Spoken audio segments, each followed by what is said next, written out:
आज आपण या मेळाव्याच्या निमित्ताने एकत्र आलो, याचा एक मनापासूनचा आनंद आपल्या सगळ्यांच्या मनामध्ये आहे। आणि अजित दादा हे माझ्या बरोबरच पहिल्यांदा आम्ही एकत्र 1990 साली महाराष्ट्राच्या विधानसभेमध्ये निवडून आलो। त्याच्या आधी जिल्हा बँकेचे संचालक म्हणून आम्ही निवडून आलो। त्यांना काही काळ खासदार म्हणून काम करायची संधी मिळाली। पहिल्यांदा सुधाकरराव नाईकांच्या मंत्रिमंडळामध्ये राज्यमंत्री म्हणून त्यांनी काम केलं आणि नंतर मग 1999 सालापासून सातत्यानं राज्याचे उपमुख्यमंत्री म्हणून, अर्थमंत्री म्हणून वेगवेगळ्या विभागामध्ये त्यांनी काम केलं। हे करताना बारामती आणि बारामतीच्या बरोबर पुणे जिल्हा आणि त्याच्याबरोबर महाराष्ट्र राज्य या सगळ्या राज्यामध्ये वेगवेगळ्या क्षेत्रामध्ये, मग ते शेतीचं क्षेत्र असू दे, शिक्षणाचं क्षेत्र असू दे, सहकाराचं क्षेत्र असू दे, सांगावी तेवढी यादी लहानच आहे, पण एक कर्तबगार नेता म्हणून आज त्यांची ओळख महाराष्ट्राला आणि देशाला आहे। आणि म्हणून त्यांनी अनेक योजना, अनेक उपक्रम, सामाजिक सुधारणांचे निर्णय आणि त्यांचं काम म्हणजे नुसता विकास नव्हे तर जनतेच्या मनामधला विश्वास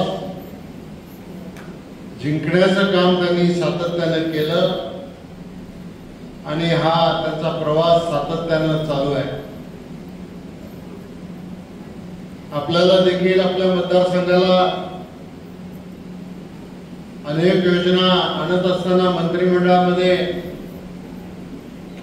त्यांचं नेहमीच आपल्याला सहकार्य लाभलेलं आहे आणि ही बाब सुद्धा आपण लक्षामध्ये ठेवली पाहिजे। आज आदितीताई आल्या, शिवाजीरावांनी सांगितलं मगाशी, घरामध्ये राजकीय वारसा आहे। सुनील तटकरे आपले खासदार आणि राज्याचे प्रदेश अध्यक्ष यांनी देखील मंत्रीपद, माझ्या बरोबरच ते अर्थमंत्री पण होते, ऊर्जा मंत्री पण होते, पाटबंधारे मंत्री पण होते। अशी त्यांनी देखील अनेक महत्वाची खाती किंवा विभाग हे सांभाळलेले आहेत आणि तो वारसा घेऊन आदितीताई या राजकारणामध्ये सक्रिय झाल्या। रायगड जिल्ह्याचं राजकारण आपल्यासारखं सोपं नाही आणि त्या रायगड जिल्ह्याच्या राजकारणामध्ये मोठा संघर्ष करावा लागतो आणि त्या संघर्षामधून जिल्हा परिषद अध्यक्षापासून तर मंत्रिपदापर्यंत संधी त्यांना मिळाली आणि त्या संधीचं सोनं त्यांनी त्या ठिकाणी करून दाखवलं। त्याचं मार्गदर्शन आपल्याला ऐकायचंय, पण त्याच्यासाठी मी काय जास्त बोलणार नाही। पण आदितीताईंनी महाराष्ट्रामध्ये महिलांच्यासाठी एक धोरणांचा युग सुरू केलेला आहे, की ज्याच्यामध्ये अंगणवाडी सेविकांना सुधारित सुविधा देण्याचं काम त्यांनी केलं. एकल माता ज्या आहेत म्हणजे ज्यांना पती नाही आहेत त्यांच्यासाठी आधार योजना सुरू केली. बालक आणि किशोरींच्या आरोग्यासाठी विशेष उपक्रम हातामध्ये घेतले. ग्रामीण महिलांना प्रशिक्षण आणि रोजगाराला जोडणाऱ्या योजना सुरू केल्या ज्याच्यामुळे हजारो महिलांचं आयुष्य बदललेलं आहे. महिलांच्या सुरक्षितता, आरोग्य, शिक्षण, आर्थिक सक्षमीकरणासाठी त्यांनी घेतलेला पुढाकार या राज्यासाठी अतिशय महत्वाचा ठरलेला आहे. खरं पाहिलं तर मी नेहमी सांगत असतो की आपल्या राज्यामध्ये आणि देशामध्ये 50% प्रमाण महिलांचं आहे आणि देश आणि राज्य जर पुढे जायचं असेल तर महिला केवळ युवक किंवा ज्येष्ठ उद्योग यांनी काम करून चालणार नाही. तर ज्या 50% महिला आहेत या 50% महिलांचं योगदान असल्याशिवाय या देशाला बॅकबोन म्हणजे या देशाला कणा हा त्या ठिकाणी मिळणार नाही. आजच्या आमच्या महिला शेतीमध्ये काम करतात. आरोग्य, विज्ञान, संरक्षण, शिक्षण, प्रशिक्षण, प्रशासन, उद्योग या प्रत्येक क्षेत्रामध्ये आपल्या महिला त्या ठिकाणी आपली छाप पाडतात. सुनीता विल्यम्स सारखी एक भगिनी स्पेस मध्ये सुद्धा जाऊन आज त्याच्यामधून परत त्या ठिकाणी येत आहेत. प्रतिभाताई पाटील असतील राष्ट्रपती, मुर्मूताई असतील राष्ट्रपती, आज देशाच्या राष्ट्रपती पदापर्यंत या भगिनींनी या देशाला योगदान दिलेलं आहे. पण त्यांचं घरातलं योगदान कधी विचारामध्ये घेतलं जात नाही. आता मीच पाहतो माझ्यापेक्षा माझी बायको थोडं जास्त काम करते घरात, पण त्यांचं योगदान आपण कधी विचारामध्ये घेत नाही. आणि ते जर आपण आकड्यांमध्ये वाढवायचं ठरलं तर आपल्या देशाचा GDP 25 ते 26% आणखी वाढू शकेल. देशाचं उत्पन्न वाढू शकेल आणि त्याच्यामध्ये एक प्रकारची सुबत्ता ही आपल्या देशामध्ये आपल्याला त्या ठिकाणी मिळू शकेल. आणि म्हणूनच महिला केवळ सहभागी नाही तर ती खरी शिल्पकार आहे. आणि ती शिल्पकार म्हणून या भगिनींना आपल्याला अधिकाधिक प्रोत्साहन दिलं पाहिजे. शिवाजीरावांनी सांगितलं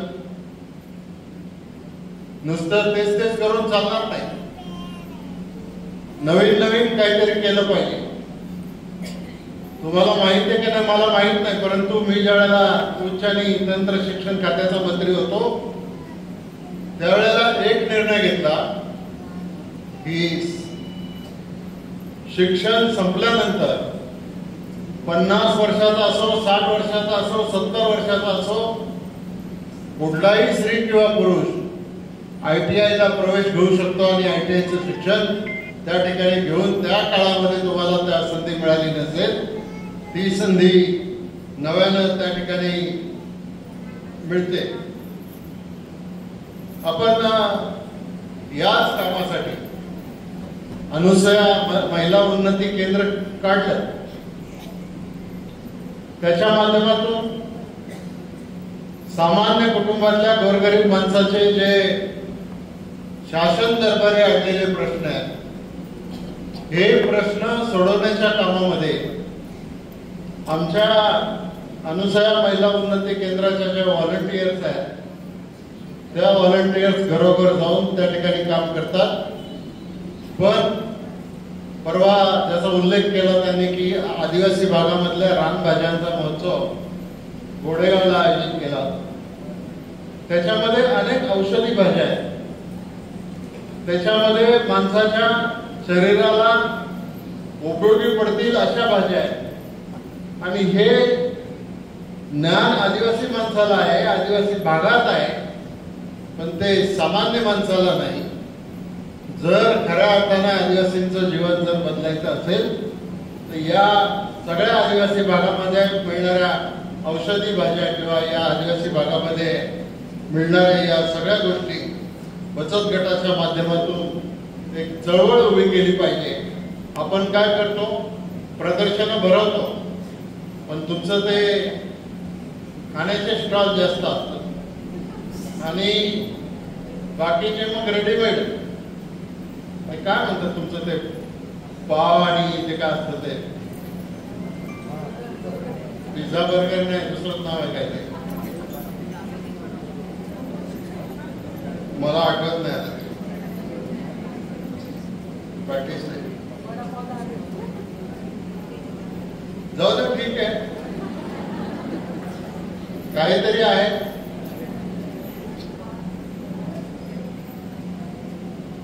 पण महाराष्ट्रामध्ये काही नावं जर घ्यायची म्हटली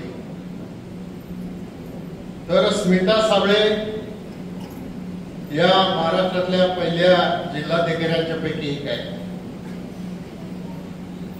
त्याचबरोबर मेधा पाटकर प्रकल्पग्रस्तांच्या प्रश्नासाठी रात्रंदिवस लढायचं काम आयुष्यभर त्या ठिकाणी करतायत. डॉक्टर ऋतुजा दिवेकर महिलांच्या आरोग्यासाठी झटणारी जागतिक दर्जाची आहार तज्ञ म्हणून या डॉक्टर काम करतायत. किरण मुजुमदार शॉ आंतरराष्ट्रीय स्तरावरील एक यशस्वी महिला उद्योजक म्हणून त्यांचं नाव जगामध्ये आहे.